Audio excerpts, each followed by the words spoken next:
Ambassade des États-Unis dans Port-au-Prince a suivi l'événement qui a passé en Haïti de près. Évidemment, États-Unis, c'est amis Haïti. Nous travaillons en faveur du peuple haïtien. Nous travaillons en faveur de stabilité politique et stabilité économique en Haïti. Nous concentrons sur bonne gouvernance, protection droits monde, droits de la personne, et promotion en croissance économique. Moi, je voulais aussi confirmer encore le rôle essentiel de la société civile là, gagne pour le jouer. Alors, oui, nous avons arrêté qui était publié 8 février, à qui était bail 3 juges pour cassation en retraite. Nous avons gros inquiétude sur action qui risquait de déranger l'institution démocratique qui est dans le pays d'Haïti. Kounia, expert a examiné, arrêté, il a pour connaître est-ce que les conformes à la Constitution, ensemble avec la loi haïtienne. Madame l'ambassadrice, est-ce que jusqu'à présent, qui façon que les États-Unis lui-même sont capables d'aider acteurs qui sont en conflit? On a parlé de gouvernement, ou bien président Jovenel Moïse, avec opposition. Est-ce qu'il y a une façon que les États-Unis sont capables d'intervenir pour que l'aider résoudre la crise? Alors, Jean-Robert, ça continue à troubler nous. C'est gouvernance par décret, gouvernance par décret présidentiel qui gagne en Haïti pendant une période qui n'est pas normale et qui a duré. Nous travaillons de concert avec partenaires dans la communauté internationale, tant que l'ONU, tant que l'Organisation État américain, OEA, tant que Core Group. Pour ces gouvernements haïtiens, on connaît inquiétude nous gagnons dès que le président Moïse a servi à ce décret, gouvernance par décret, pendant une période, ça côté pas un parlement. D'après loi démocratique haïtienne, seul bagage qui a mis une fin dans la gouvernance par décret ça, c'est l'organisation des élections législatives qui est libre et que Haïti gagne un parlement qui prend place les doit gagner dans une démocratie. Peuple haïtien a dû gagner un pouvoir pour voter pour propre dirigeant, pour représentant. Et c'est ça la solution à cette crise, à mon avis, Jean-Robert. Oui, et madame l'ambassadrice, et alors, puisqu'on parle de l'élection, nous connaissons que l'opposition dit que lui-même n'est pas capable d'aller dans l'élection. Premièrement, avec le président Jovenel Moïse, il dit que le mandat fini depuis 7 février 2021. Ensuite, le conseil électoral provisoire, lui-même, que il a décrié parce que il n'est pas fait de façon légale. Qui nous capable supporter une élection, ou bien qui les États-Unis capable de supporter une élection avec un conseil électoral qui décrié ensuite que le conseil électoral ça opposition pas dans l'élection avec elle. Jean-Robert, président Biden et secrétaire d'État Blinken s'est dit démocratie et droits de l'homme, droits de la personne gagnent une position centrale dans la politique étrangère américaine. Ça, c'est clair. Alors, nous gagnons, comme on s'est dit, nous gagnons une grosse inquiétude sur n'importe quelle action qui risquait de déranger l'institution démocratique dans le pays d'Haïti. Ou êtes d'accord avec moi, madame l'ambassadrice, que les États-Unis ont un pile critique sur le plan local? Le fait que nous supportions l'idée ensemble avec l'OEA l'ONU que le mandat président Jovenel Moïse a fini le 7 février 2022.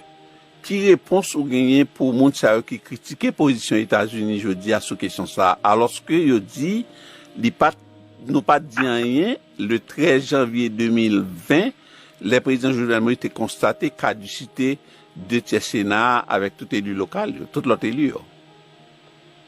Jean-Robert, nous à l'ambassade des États-Unis nous parlons à qui ont bon valeur citoyen en Haïti et naturellement en pile nayo sont très inquiétés. Et ils ont vraiment faire Haïti avancer, surtout dans le domaine économique, dans le domaine sécuritaire.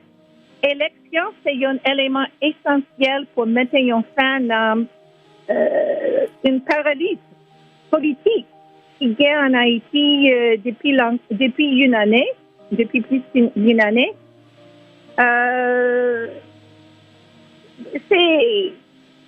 Il faut ouvrir la voie aux Haïtiens pour qu'ils réalisent leur propre vision de leur pays. Demander tout acteur qui en Haïti pour y arrêter coller sous l'esprit l'ordre constitutionnel haïtien. Peuple haïtien a été voté pour le président Moïse en novembre 2016.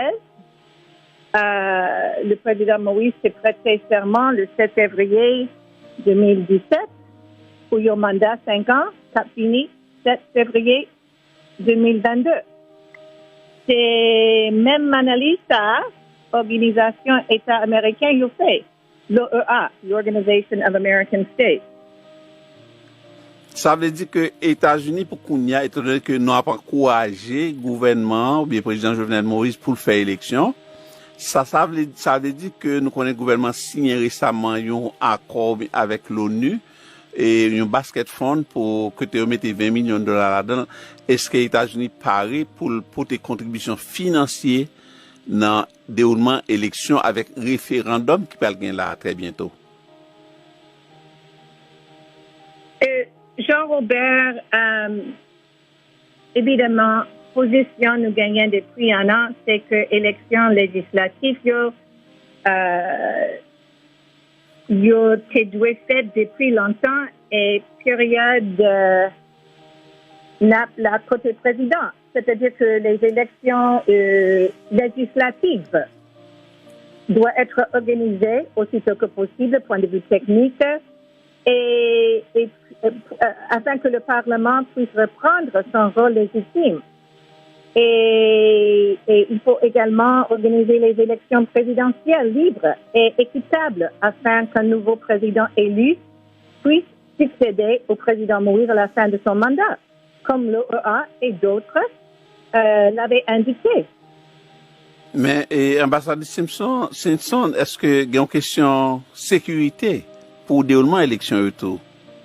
Qui genre de support que eux-mêmes, nous, États-Unis, capables de la police nationale là, et pour garantir sécurité électeurs et même candidats pour capable mener campagne pour élection ça que n'a supporté. Ben, comme vous savez, peut-être depuis un certain nombre d'années, nous avons travaillé avec la police nationale d'Haïti pour renforcer leur capacité à protéger les citoyens. C'est-à-dire pendant les élections et pendant tous les autres semaines et mois de l'année. Alors, le rôle essentiel de garantir la sécurité d'Haïti, c'est pour la police nationale d'Haïti. Et nous avons travaillé avec des experts depuis plus d'une dizaine d'années pour renforcer leur capacité pour protéger les citoyens haïtiens. OK.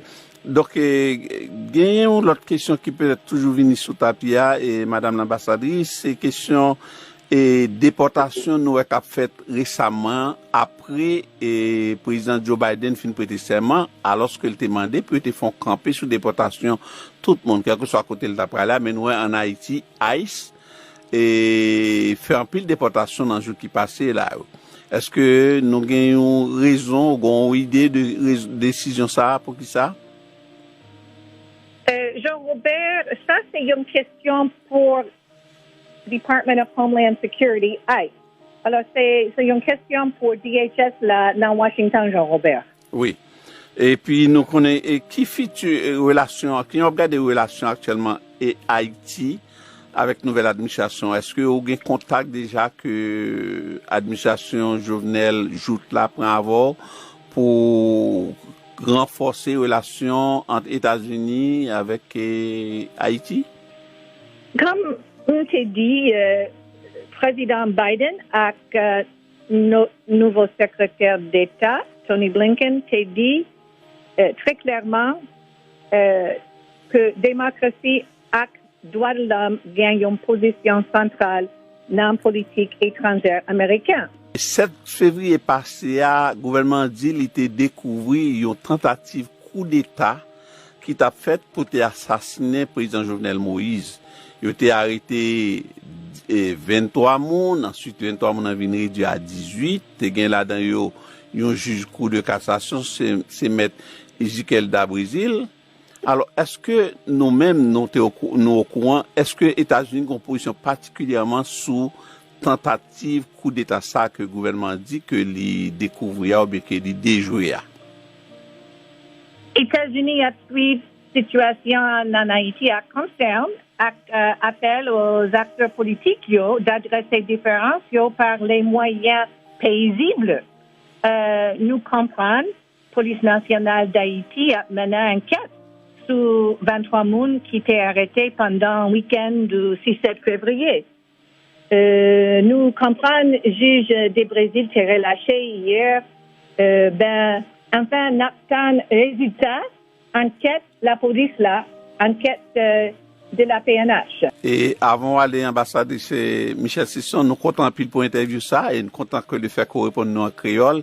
Il y a un message spécial pour le peuple haïtien, y compris tout pour le président Jovenel Moïse, avec l'opposition qui n'ont lutte contre le tir. Il y a un message pour le peuple haïtien, je dis. Saltaï.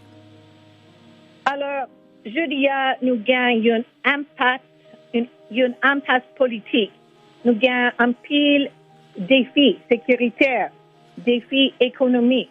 Oui, Robert, j'ai entendu qu'il y a pas mal de gens qui pensent que notre section consulaire est fermée. Il me dit que la section consulaire a ouvert l'hypothèse.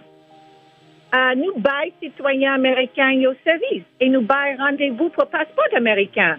Nous prenons engagement pour nous satisfaire besoins citoyens américains tout pendant la protéger santé employés nous et santé clients consulaires nous.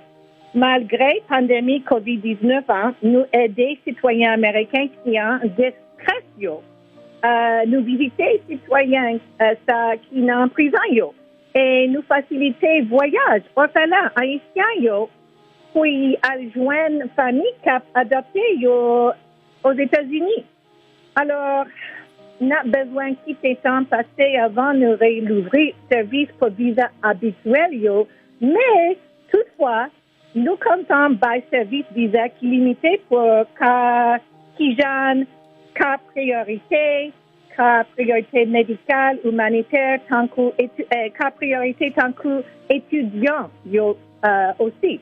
Alors, nous connaissons qui point voyage, c'est un bagage qui est important dans la relation entre États-Unis et Haïti. Alors, nous encouragé pour nous visiter site Internet, ambassade des États-Unis, nous, régulièrement pour nous gagner mise à jour ce service à notre service consulaire. Merci beaucoup, ambassadrice Michel Sisson.